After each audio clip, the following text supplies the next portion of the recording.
رحم الله من قرأ الفاتحة.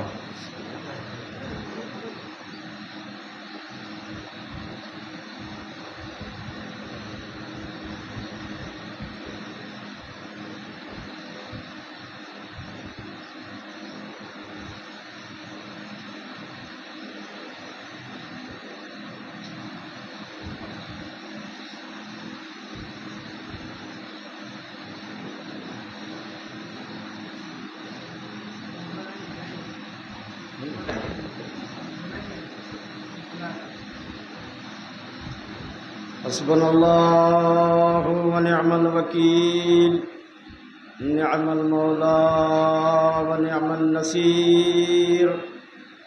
أعوذ بالله من الشيطان اللعين الرجيم. بسم الله الرحمن الرحيم. الحمد لله الذي لا يبلغ مدحته القائلون ولا يحسن معه العادون ولا يؤدي حقه المجتهدون، الذي ليس لصفته حد محدود ولا نعت موجود ولا وقت معدود ولا أجل ممدود. فطر الخلائق بقدرته ونشر الرياح برحمته ووتد بالصخور ميدان أرضه. والصلاة والسلام على سيد الأنام الذي سمي في السماء أحمد وفي الأرض أبي القاسم المصطفى محمد.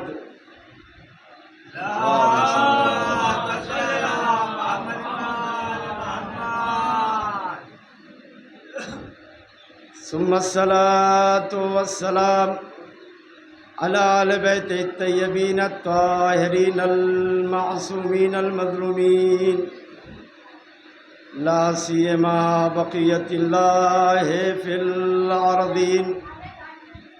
روحي وأرواح العالمين لتراب مقدم الفداء،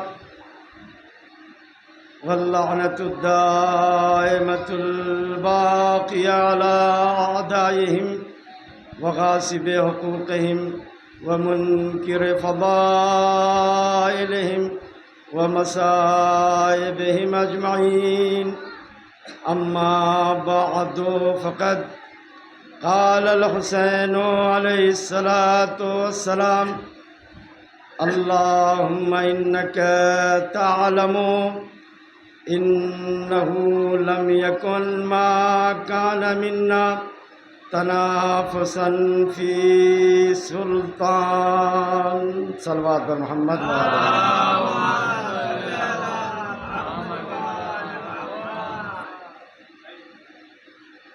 عظمت آل محمد پر مل کر کے بلند آواز میں صلوات پڑھو.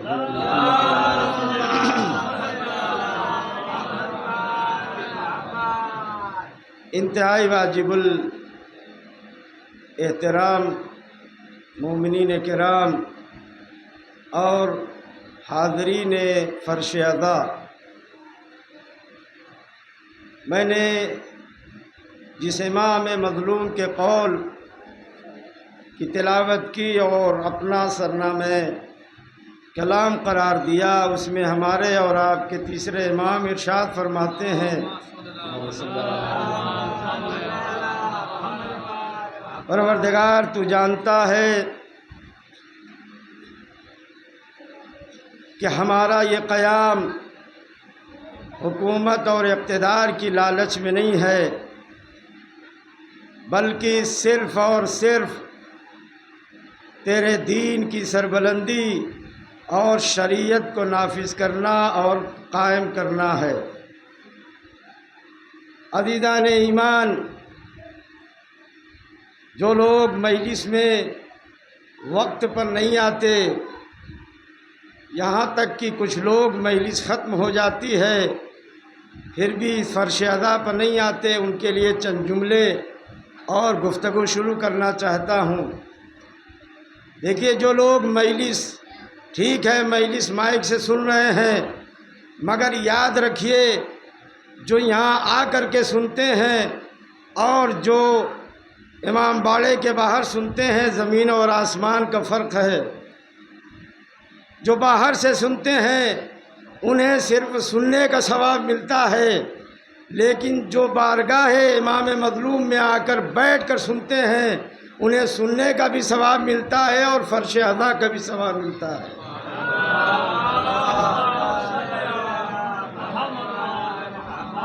تو عزیزان ایمان، ہمارا اور آپ کا یہ عقیدہ ہے، اور بے شک یہ عقیدہ ہونا چاہیے کہ جیسے ہی فرش ادا بچھائی جاتی ہے بلا فاصلہ کچھ ہستیاں ایسی ہیں کہ جو فرش ادا پر آ کر بیٹھ جاتی ہیں۔ بڑی افسوس کے ساتھ میں چند جملے آپ کی سماعتوں کے حوالے کرتا ہوں۔ اب یہاں پر آنے والی ہستیاں یہ انتظار نہیں کرتی کہ نحوے خان آئے، اب انتظار نہیں ہوتا کہ مرثیہ خان آئے تب مجلس شروع ہو، سامعین آئے تب مجلس شروع ہو۔ نہیں، جیسے ہی فرش ادا بچھتی ہے ویسے ہی یہ شہزادی جنت سے چھوڑ کر جنت کو فرش ادا پر آ کر بیٹھ جاتی ہیں۔ عزیزان ایمان، ہم مجلسیں کرتے ہیں، جو بھی ذکر اہل بیت کرتا ہے، جو بھی ذاکر اہل بیت ہے، ان سے بھی ایک جملہ میں حوالے ان کو کرتا ہوں، توجہ کیجئے گا۔ ہمارے ذہن میں کبھی یہ نہ آئے، مرثیہ خان کبھی یہ نہ سوچے کہ ہم مرثیہ خانی نہیں کریں گے تو مجلس نہیں ہوگی۔ نحوے خان کے ذہن میں کبھی یہ نہ آئے کہ نحوے خانی ہم نہیں کریں گے تو مجلس نہیں ہوگی۔ ہم جیسا بے حیثیت ذاکر یہ نہ سوچے کہ ہم مجلس نہیں پڑھیں گے تو مجلس نہیں ہوگی۔ خدا کی قسم، جملہ آپ کے حوالے کر دوں، ہماری کیا اوقات ہے، ہم نے مجلسوں اور عزاداری کو باقی نہیں رکھا ہے بلکہ ہم عزاداری سے باقی ہیں۔ ایک صلوات بھیجئے محمد و آل محمد پر۔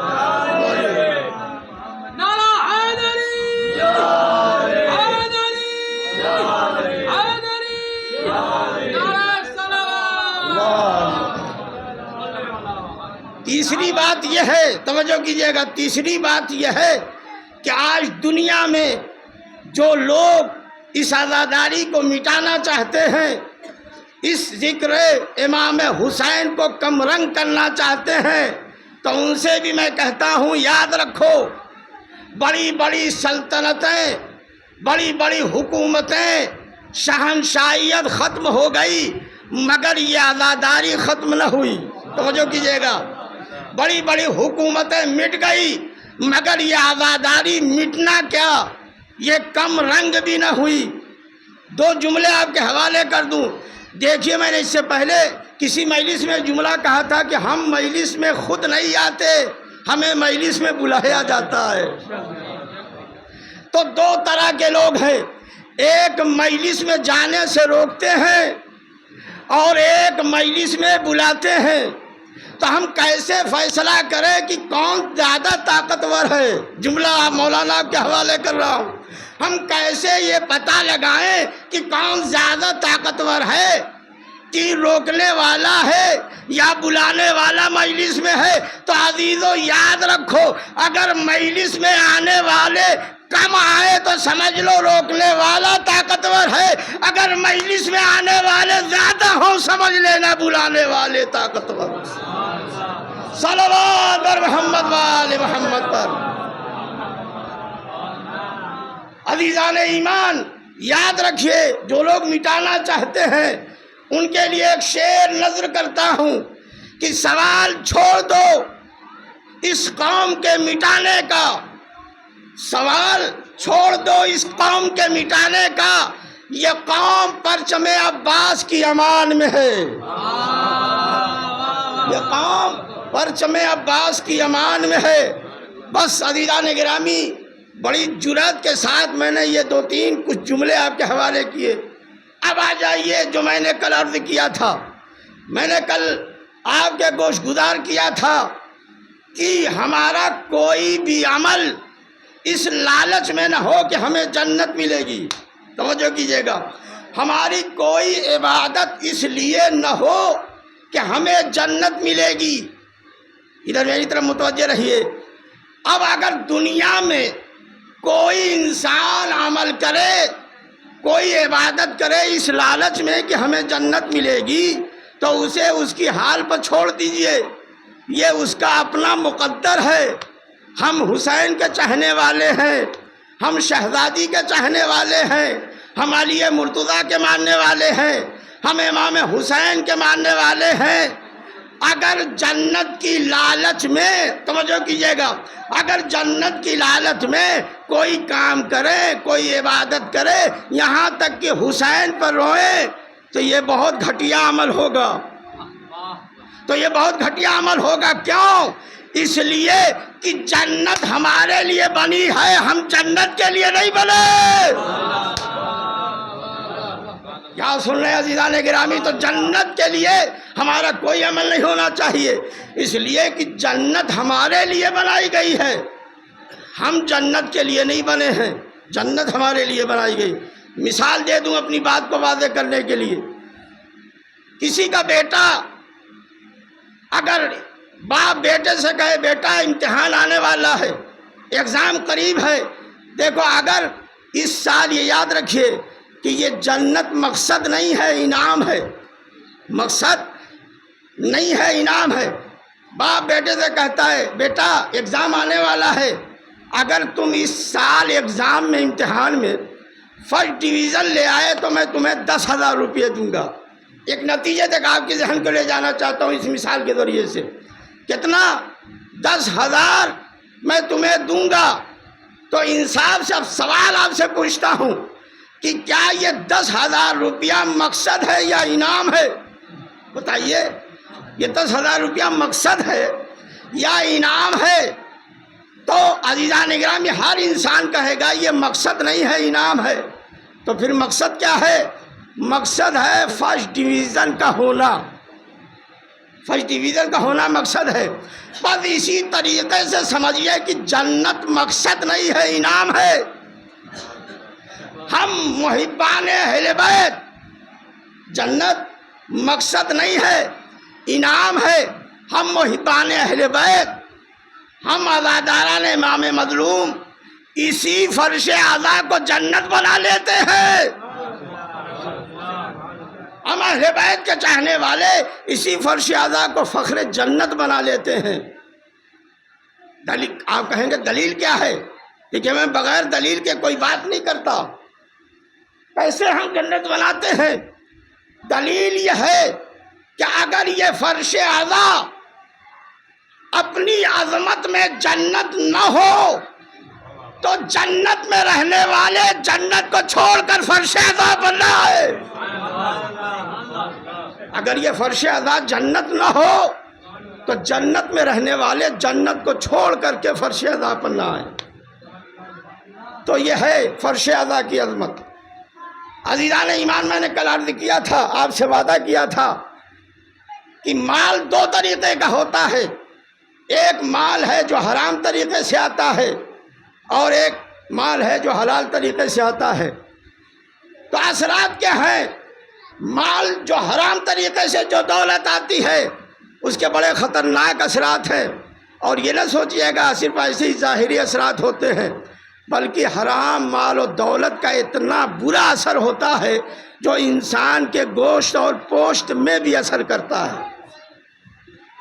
تو حرام مال کا اثر یہ ہے کہ اس مال، حرام مال سے انسان عزاداری کو چھوڑ دیتا ہے. جب حرام مال شکم میں آتا ہے تو انسان دینداری کو چھوڑ دیتا ہے. اور یہ بھی یاد رکھیے کہ جو حلال مال ہے اس میں بھی آپ آزاد نہیں ہیں.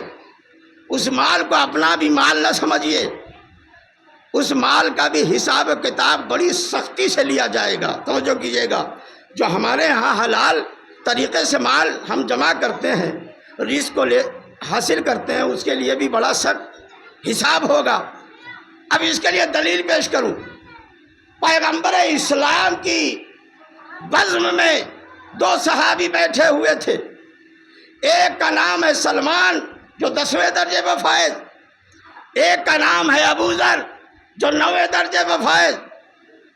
اب رسول اسلام اس طریقے سے حلال مال کا بھی حساب ہوتا ہے۔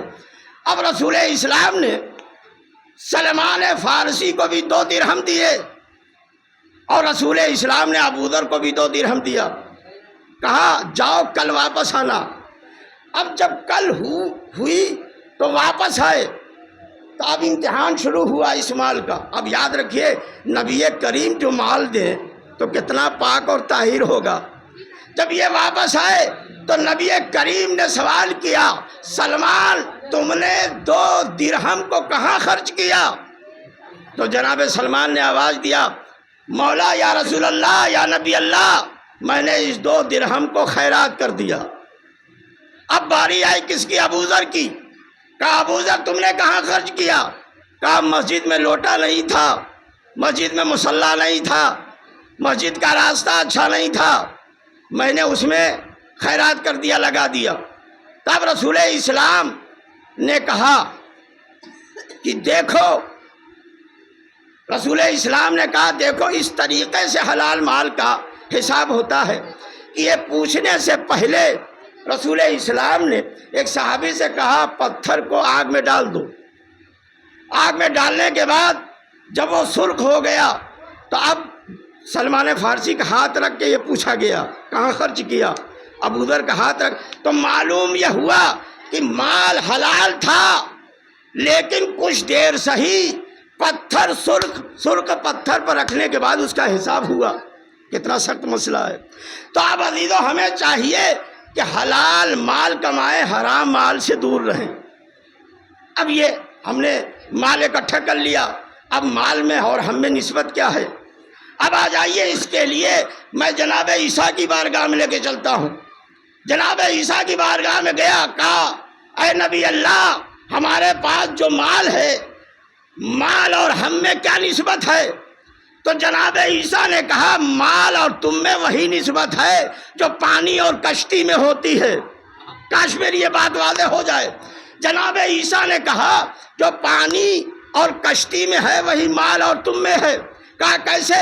کہا دیکھو جب تک پانی پر کشتی ہے کشتی باقی ہے۔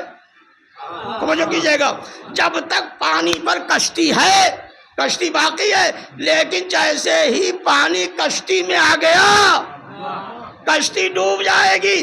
اسی طریقے سے تم اپنے مال کو مالک نہ سمجھو، یہ دیکھو کہ کتنا ہم نے خیرات کیا ہے۔ اگر ہم نے خیرات کیا تو وہ فائدہ دے گا، اگر صرف اپنی ذات کے لیے کیا تو کوئی فائدہ نہیں دے گا۔ ایک صلوات بھیجیے محمد وآل محمد۔ تو عزیزان گرامی، بس بہت جلدی آپ کی خدمت میں عرض کر رہا ہوں۔ دیکھیے جو مال ہم رزق کماتے ہیں، یقیناً اس کا مطلب یہ نہیں کہ آپ رزق نہ کمائیے، رزق حاصل کیجئے، مگر خالق نہج البلاغہ کا ایک جملہ آپ کے حوالے کرتا ہوں۔ خالق نہج البلاغہ ہمارے اور آپ کے امام علی نے ارشاد فرمایا، صلوات بھیجیے محمد وآلہ، ارشاد فرمایا کہ ان الرزق رزقان یطلبک و تطلبک، بے شک رزق 2 طرح کا ہوتا ہے۔ ایک وہ رزق ہے کہ جس کو ہم جا کر کے تلاش کرتے ہیں، اور ایک وہ رزق ہے جو خود ہمارے پاس آ جاتا ہے۔ میں نے پوچھا مولا یہ تو سمجھ میں آتا ہے کہ جو رزق ہم تلاش کرنے جائیں ہمیں حاصل ہو جائے، مگر وہ رزق ہمیں سمجھ میں نہیں آتا کہ جو بہت باریک جملہ آپ کے حوالے کرنا چاہتا ہوں، وہ رزق ہمیں سمجھ میں نہیں آتا جو خود ہمارے پاس آ جاتا ہے۔ کہا تم سمجھنا چاہتے ہو تو اس کو سمجھو کہ یہ اسی طریقے سے ہے جیسے موت ہے۔ نہیں توجہ کیا؟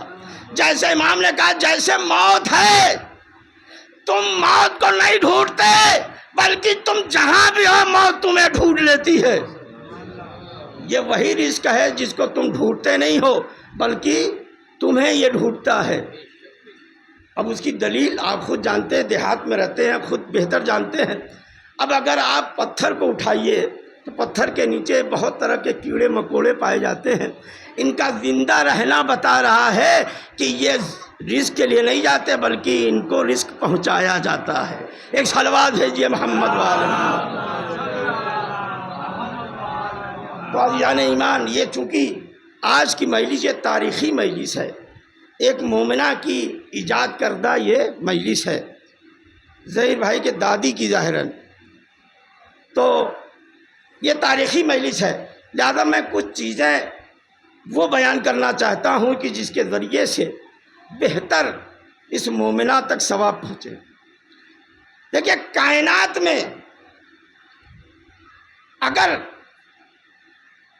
خدا نے اپنے نبی کے لیے قرآن میں کیا ارشاد فرمایا، لقد کان لکم فی رسول اللہ اسوۃ حسنہ، بس چند جملے تمہید پر ایک بہترین نتیجے تک لے جانا چاہتا ہوں، اگر آپ سنتے رہے غور سے۔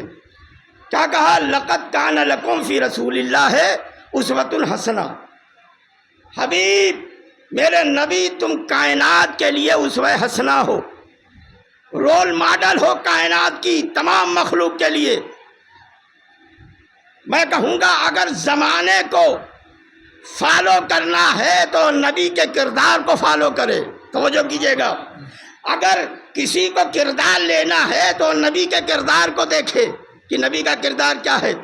یہی وجہ ہے کہ میرے آقا نے، مدینے کے تاجدار نے، توجہ کیجیے گا، مدینے کے تاجدار نے، احمد مختار نے زندگی میں کوئی ایسا پہلو نہیں چھوڑا کہ قیامت تک کوئی انسان یہ کہے کہ ہم عبرت کہاں سے حاصل کریں گے، نہیں سو کیا، ہم کہاں سے عبرت حاصل کریں گے۔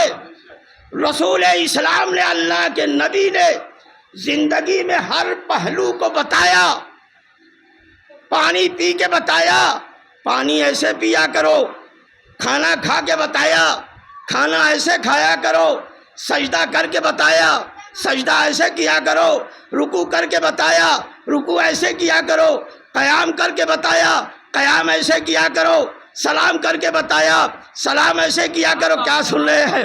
غصے میں آ کر جلال دکھا کے کہا جلال ایسے دکھایا کرو، غصے میں جلال دکھا کر کہا جلال ایسے دکھایا کرو، جمال دکھا کر کہا جمال ایسے دکھایا کرو، کمال دکھا کر کے کہا کمال ایسے دکھایا کرو، کردار دکھا کر کے کہا کردار ایسے دکھایا کرو۔ رسول نے کسی پہلو کو نہیں چھوڑا، بزرگوں کا احترام کر کے بتایا کہ بزرگوں کی تعلیم ایسے کرو، بچوں سے محبت کر کے بتایا کہ بچوں کا استقبال ایسے کرو، ماں کی تعلیم ایسے کرو۔ مگر مسلمانوں سے آج میرا سوال ہے کہ نبی نے ہر پہلو کو بتایا، بھائی سے کیسے ملنا ہے نبی نے بتایا، بہن سے کیسے ملنا ہے نبی نے بتایا، استاد سے کیسے ملنا ہے نبی نے بتایا، بزرگوں سے کیسے ملنا ہے نبی نے بتایا، بچوں سے کیسے ملنا ہے یہ نبی نے بتایا۔ مگر خدا کی قسم، ماں کے بارے میں کیا خیال ہے؟ ماں کے بارے اس لیے کہ رسول اسلام تو بچپن میں ان کی ماں اس دنیا سے رخصت ہو گئیں اور پدر مادری سے محروم ہو گئے، تو کوئی اللہ نے ماں کا انتظام کیا تو ہوگا، ورنہ یہ پہلو تشنا رہ جائے گا۔ تو کوئی عورت تو کائنات میں ہو جس کا احترام نبی نے کر کے ہم کو بتایا ہو کہ ماں کا احترام ایسے کیا کرو، توجہ کیجیے گا، ماں کا احترام ایسے کیا کرو۔ تو عزیزان ایمان، آپ کے حوالے جملہ کہتا ہوں، پوری تاریخ میں صرف ایک گھرانہ ایسا ہے کہ نبی نے یا تو علی کی ماں کی تعظیم کی ہے یا علی کی بیوی کی تعظیم کی ہے۔ صلوات بر محمد و آل محمد پر، یا علی کے زوجہ کی تعظیم کی ہے یا علی کے ماں کی تعظیم کی ہے۔ علی دنیا میں تاریخ گواہ ہے، کسی اور کے لیے نہیں اٹھے، صرف دو عورتوں کی تعظیم کے لیے کھڑے ہوئے نبی ایک علی کی ماں کے لیے اٹھے اور ایک علی کی زوجہ کے لیے اٹھے۔ ارشاد کیا ہوا؟ فاطمہ تو ام ابیہا، فاطمہ اپنے باپ کی ماں ہے، فاطمہ اپنے باپ کی ماں ہے۔ تو عزیزان گرامی، یہ نبی سردار انبیاء ہے، یہ نبی نبیوں کا سرتاج ہے، یہ نبی نبیوں کا بادشاہ ہے، یہ نبی نبیوں کا شہنشاہ ہے۔ اس نبی کے لیے اللہ نے ارشاد فرمایا حدیث قدسی میں، لولا کل، بس زحمت تمام ہو رہی ہے، بس نتیجہ آپ کے سامنے پیش کرنا چاہتا ہوں۔ لولا کلمہ خلقت الافلاق، میرے حبیب اگر تم نہ ہوتے تو یہ کائنات نہ ہوتی، تم نہ ہوتے تو یہ کائنات نہ ہوتی۔ گویا اللہ نے یہ واجب و لازم کر دیا کائنات کی تمام مخلوق پر۔ جملہ آپ کے حوالے کر رہا ہوں، کوئی جملہ مس نہ کیجیے گا۔ اللہ نے واجب و لازم کر دیا کائنات کی ہر مخلوق پر کہ دیکھو اگر نبی جس بزم میں آ جائے تو تم کھڑے ہو جانا، توجہ کیجیے گا، نبی جس بزم میں آ جائے تو کھڑے ہو جانا۔ اب میں دیکھتا ہوں کہ ماں کی عظمت کو کون کتنا عزیز رکھتا ہے۔ کیا ارشاد ہوا، نبی کا کیا مقام ہے؟ اللہ نے کہا میرا نبی جس بزم میں آ جائے تو جبرائیل کھڑے بیٹھے ہو تو کھڑے ہو جانا، اسرافیل بیٹھے ہو تو کھڑے ہو جانا، میکائیل بیٹھے ہو تو کھڑے ہو جانا۔ یہ فرشتوں کا کیا ذکر ہے؟ نبی جس بزم میں آئے، آدم بیٹھے ہو کھڑے ہو جاؤ، نوح بیٹھے ہو کھڑے ہو جاؤ، ابراہیم بیٹھے ہو کھڑے ہو جاؤ، نوح بیٹھے ہو کھڑے ہو جاؤ، یعقوب بیٹھے ہو کھڑے ہو جاؤ، یوسف بیٹھے ہو کھڑے ہو جاؤ، یونس بیٹھے ہو کھڑے ہو جاؤ۔ یہ جتنے انبیاء کے لیے ہے کہ جتنے انبیاء بیٹھے ہیں جب نبی آئے بس میں تو کھڑے ہو جائے، مگر اللہ رے فاطمہ کی عظمت نہیں غور کیا آپ نے؟ اللہ رے فاطمہ کی عظمت۔ اب یہاں ارشاد ہوتا ہے فاطمہ جس بزم میں آ جائے، مصطفیٰ تم بیٹھے ہو کھڑے ہو جانا۔ ایک صلوات بر محمد و آل محمد پر۔ تو ایک جملہ ہے یا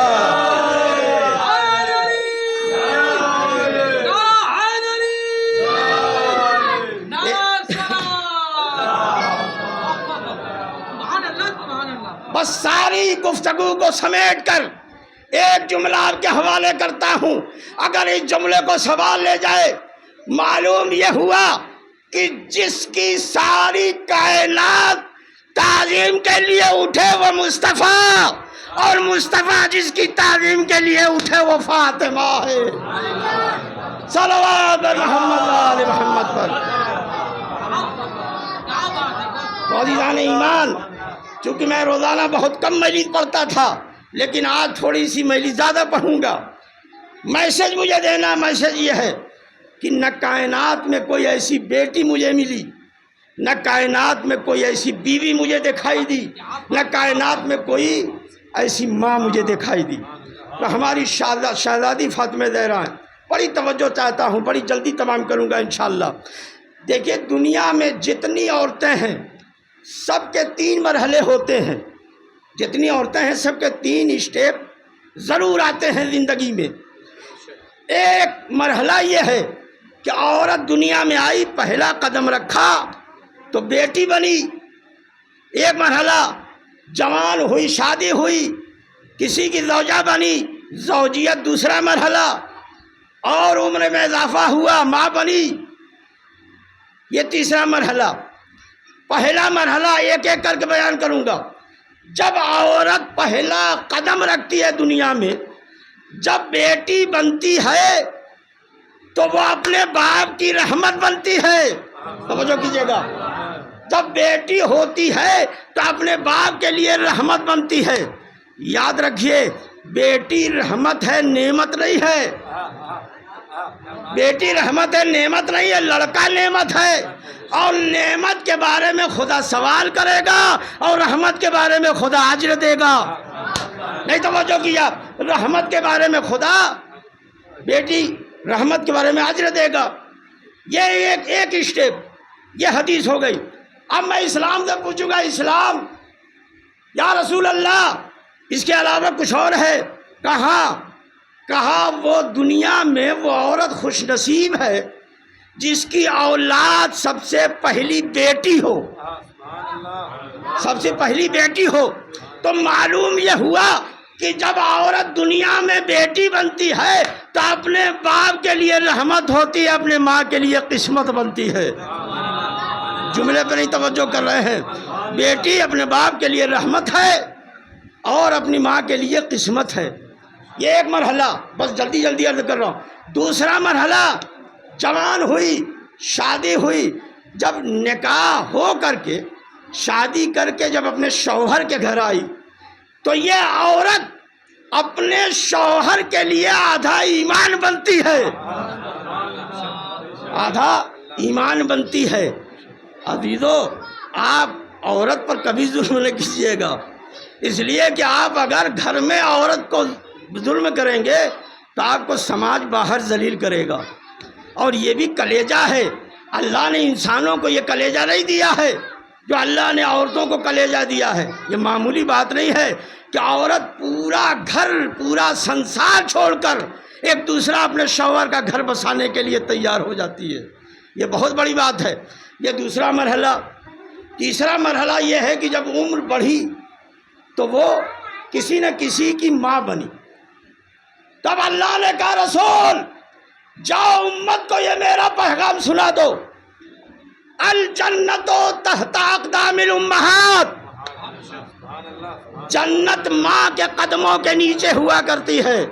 اب آپ جنت کو ادھر ادھر نہ ڈھونڈیے، اللہ نے جنت کو آپ کے گھر میں رکھا ہے، ماں کی تعظیم کرتے جائیے، جنت آپ کے اختیار میں ہے، جنت میں آپ ہیں۔ تو تین مرحلہ ہر عورت کے لیے ضرور ہوتا ہے، ایک بیٹی، دوسرا زوجہ اور تیسرا ماں۔ یہ تو ہم جیسے انسانوں کا اسٹیپ ہے، ہم جیسے انسانوں میں عورتوں کا۔ اب آ جائیے شہزادی کی بارگاہ میں چلتے ہیں۔ خدا کی قسم اگر یہ جملے آپ تک پہنچ جائیں تو کھڑے ہو کے داد دیں گے۔ اب شہزادی کو دیکھتے ہیں، اور یہ دونوں یاد رکھیے گا، بیٹی جب پیدا ہوتی ہے تو اپنے باپ کے لیے رحمت بنتی ہے، شوہر کے گھر آتی ہے آدھا ایمان بن کے آتی ہے، اور جب بیٹا پیدا ہوتا ہے تو اس کے لیے ماں بنتی ہے۔ یہ تینوں کو یاد رکھیے گا۔ اب شہزادی کی بارگاہ میں آئیے۔ جب ہماری شہزادی نے دنیا میں پہلا قدم رکھا تو باپ کے لیے رحمت بنی، عام باپ کے لیے نہیں بلکہ اس باپ کے لیے کہ جو دونوں دنیا کا رحمت ہے، اس باپ کے لیے رحمت بنی جو دونوں دنیا کے لیے رحمت بن کر آیا ہے۔ یہ ایک مرحلہ۔ اب دوسرا مرحلہ شہزادی کا، ہم اور آپ یہ دیکھ یقین اور ایمان بھی ہے کہ ہمارے اور آپ کے مولا 100% ایمان، کل ایمان ہے۔ اب جب شہزادی کا عقد ہوا مولا علی سے، یاد رکھیے گا میں نے کیا کہا تھا، جب جوان ہوئی، نکاح ہوا، اپنے شوہر کے گھر آئی تو آدھا ایمان بن کے آئی۔ اب شہزادی کا جب نکاح ہوا مولا علی سے تو آدھا ایمان، تو یہ ہم جیسے باپ کے لیے آدھا ایمان بن کے نہیں آئی بلکہ شہزادی اس کا ایمان بن کے آدھا آئی جو پہلے سے ہی کل ایمان تھا، جو پہلے ہی سے کل ایمان تھا۔ یہ دوسرا مرحلہ، بس آخری بات ہے اور آپ کی زحمت تمام ہے۔ تیسرا مرحلہ کیا تھا کہ بچہ پیدا ہوا تو یہ اس کے لیے ماں بنتی ہے، اور رسول نے کہا کہ جنت ماں کے قدموں کے نیچے ہے۔ تو اب شہزادی جب ماں بنی تو کس کے لیے ماں بنی؟ توجہ کیا، کس کے لیے ماں بنی؟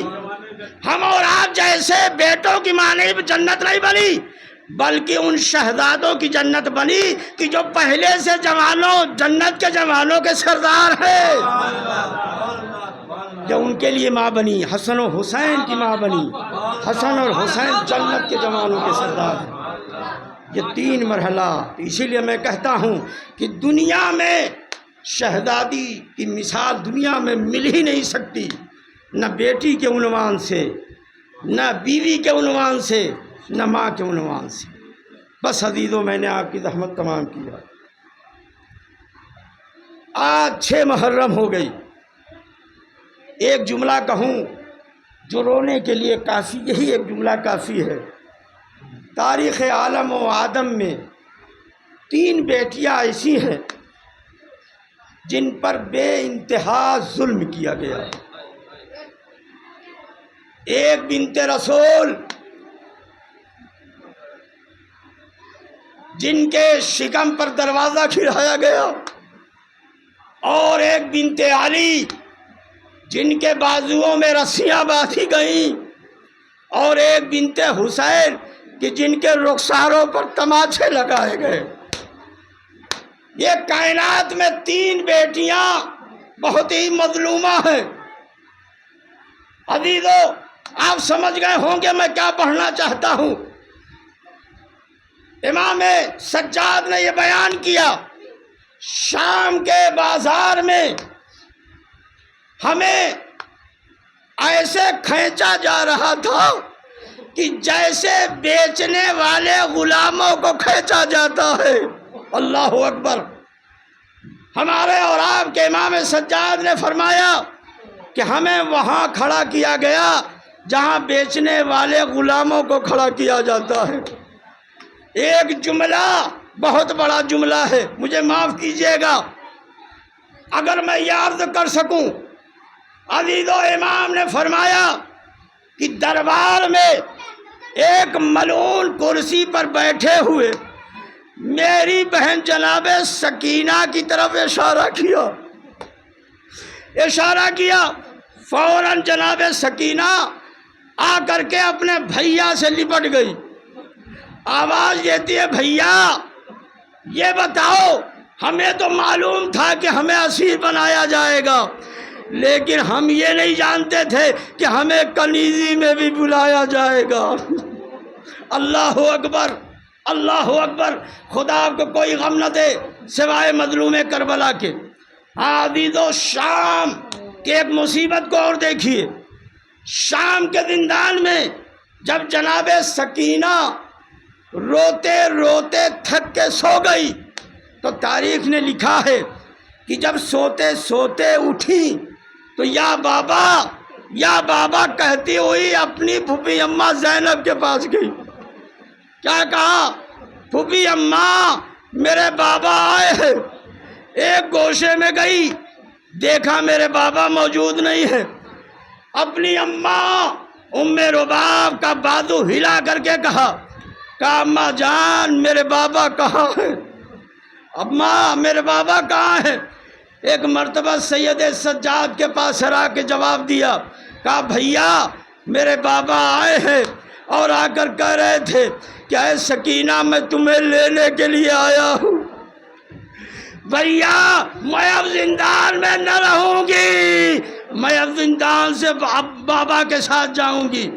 عزیزو، تاریخ کہتی ہے کہ جب جناب سکینہ یا بابا کے نعرے بلند کر رہی تھی تو ایک مرتبہ یزید ملعون نے جب یہ آواز کو سنا تو غلاموں اور کنیزوں کو آواز دیا اور کہا دیکھو قید خانے میں کون بچی گریا کر رہی ہے، کون بچی رو رہی ہے۔ یہ غلام اور کنیز آگے بڑھے، جا کے دیکھا تو کیا دیکھا کہ سکینہ اپنے باپ کی جدائی میں بابا کہہ کے رو رہی ہے۔ عزیزہ، بابا کہہ کے رو رہی ہے۔ تو اب یزید نے حکم دیا کہ اس کے بابا کے سر کو بھیج دو۔ بہت قیامت کا جملہ ہے، اس کے بابا کے سر کو بھیج دو۔ عزیزو، جب زندان شام میں یزید ملعون نے جناب سکینہ کے بابا حسین مظلوم کا سر تشت میں دے کر بھیجا تو تاریخ کہتی ہے کہ جب رومال کو ہٹایا تو ایک مرتبہ ہماری اور آپ کی شہزادی جناب سکینہ بہت غور سے کچھ دیر تک دیکھا اور دیکھنے کے بعد اپنے بھیا سید سجاد کی طرف متوجہ ہوئی اور پوچھا بھیا سید سجاد یہ کس کا سر ہے، یہ کس کا سر ہے؟ تو ایک مرتبہ سید سجاد آواز دیتے ہیں اے میری بہن سکینہ، تم جب یا بابا کہہ کے گریا کر رہی تھی تو یزید نے ہمارے بابا کے سر کو بھیجا ہے۔ جزاکم اللہ خیر الجزا۔ عزیزو، ایک عربی خطیب کا جملہ ہے جو میں آپ کے حوالے کر رہا ہوں، بڑا سخت جملہ ہے جو آپ کے حوالے کرتا ہوں۔ جب جناب سکینہ کو زندان شام میں یہ بتایا گیا کہ یہ تمہارے بابا کا سر ہے، تو ایک مرتبہ تاریخ کہتی ہے کہ جہاں جناب سکینہ کھڑی تھی وہاں سے ایک مرتبہ بیٹھی تھی، ایک مرتبہ کھڑی ہوئی۔ تاریخ نے لکھا ہے کہ جناب سکینہ 2 مرتبہ زمین پر گری اور اٹھی اور آگے بڑھی، بابا کے سر کو اپنی گود میں لیا، فریاد بس مجلس تمام ہے، فریاد کرنا شروع کیا۔ جناب سکینہ نے کہا بابا آپ کے رخساروں پر یہ کس کا خون ہے؟ آپ کے رگوں کو کس نے کاٹا؟ بابا ارے آپ پر کس نے ظلم کیا؟ آپ کی پیشانی پر یہ نشان کیسا ہے؟